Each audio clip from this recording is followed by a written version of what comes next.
So yeah, also on that next chapter of this book that we're writing, we're going to go into the PTS space,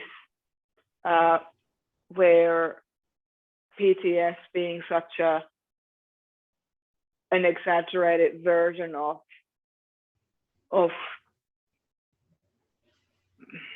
the contrast that we can live under when we're overwhelmed. So, you know, on one hand, we're really frazzled and everything's pulling us into some direction. And then on the other hand, we're trying to carve our own path in our own lives. And we're bouncing between being overwhelmed by the external demands and being on our own path. And I feel that, and certainly from my own experience with PTSD, complex PTSD, that's an exaggerated, like the extremes are massive, where, right, you know, the extreme of the overwhelm to a point where you don't even know what's real. So you're not even cognitively aware of what is real and what's not real, what's actually happening over here, and what's my interpretation of what's happening. So the sorry. It has to do with unconscious and subconscious mind too, correct? Doesn't it? Yeah. So, well, certainly for me, it felt that way.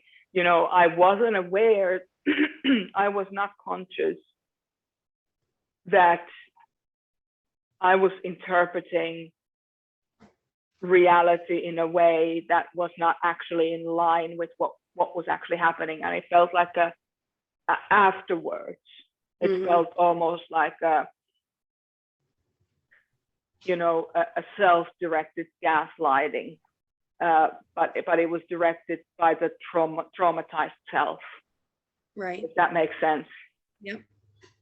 I'm getting a little bit of anxiety just talking about it, because the flashes are coming back from when it was on. And I'll be writing about that in this next chapter. And I remember when I wrote the module on the 4 people within, for the 4 people within, on this exact topic, this is when it last triggered to this degree. Yeah. So that was like a year ago, 2 years ago, a couple of years ago. So it'll be interesting to see what comes out this time around. Right. And I think almost like it's good to visit it on your own terms. Yeah, without just sneaking up out of nowhere. Right. Yeah. So you're not at the mercy of it. I know I used to have bad panic attacks like years ago when I was much younger, and yeah, talking about it also would do that for me. Then I would feel like I felt like anxiety come. Same thing. Yeah. It activates something, and I think on a cellular level, because PTS, and especially complex PTSD, with originating from trauma, and often childhood trauma,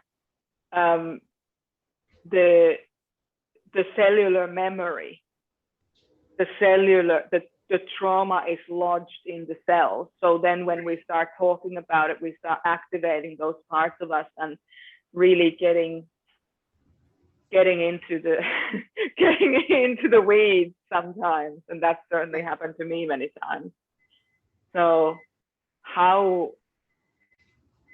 you were mentioning the anxiety, or the panic attacks and the anxiety. So the question then becomes, how do you visit that deliberately so it doesn't sneak up on you? But then on the other hand, what do you do when it does sneak up on you? Because I think, well, I don't know for you, but for me, it does from time to time. I mean, yeah, somewhat, but for me back then when that was happening, just talking about it would do that. But then like the more I learned about it, why it was happening and stuff, that started to help. And then eventually I haven't had a bad one in years. Yeah. I mean, I'll feel on now, and I know because of what I know why it's happening. Like I'm pretty good at calming myself. Yeah. This is going to be very exciting / nerve-ish. Yeah. Feeling a bit nervous about writing this particular chapter, but it'll be chapter 6 of the book out of 10. So we're halfway through on the first edit, which is super exciting. Right. Very exciting. So let's see how we go with that. Thank you for talking to me about this today, Lisa. I really appreciate your help, and I appreciate you writing this book with me. Yes, I'm really enjoying it. Thank you. Thank you.